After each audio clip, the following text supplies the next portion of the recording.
Parker was born December 11th, 2023, and we thought he was perfectly healthy. About 30 minutes after he was born, one of the nurses noticed that he was having some trouble breathing. So they took him, ran some more tests, and found out that he had critical pulmonary stenosis. So a heart defect that really caused him to struggle oxygenating, so trouble breathing. They intubated him probably an hour after birth or so. We did not know that he would need a transplant. The initial plan was to do a cath procedure. After the cath procedure, he went into heart failure, and that's what led to needing a heart transplant.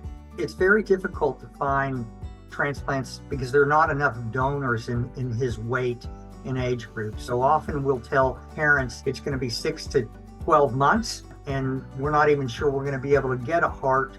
And it's really a race against him being able to do what he can do with his current heart and not getting sicker and not being in a situation where he wouldn't survive by the time a heart finally comes available. And he was probably on the transplant list for 8 months or so, or 7 months.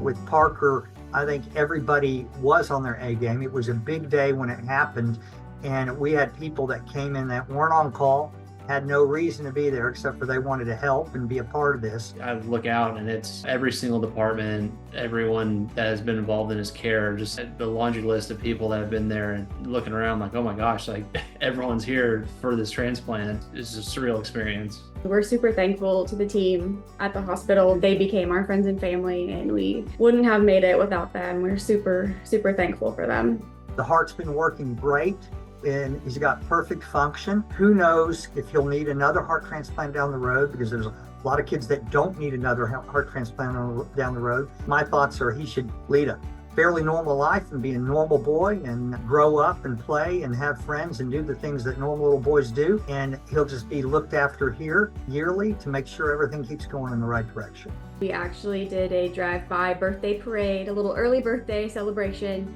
So many people drove by with balloons and signs and wished him a happy birthday. We just have learned through this entire experience to take nothing for granted. Your health is so important, and organ donation is so important. And I'm sure there are other children out there whose lives were also saved by just that one family saying yes to organ donation in a time where they were going through unimaginable grief.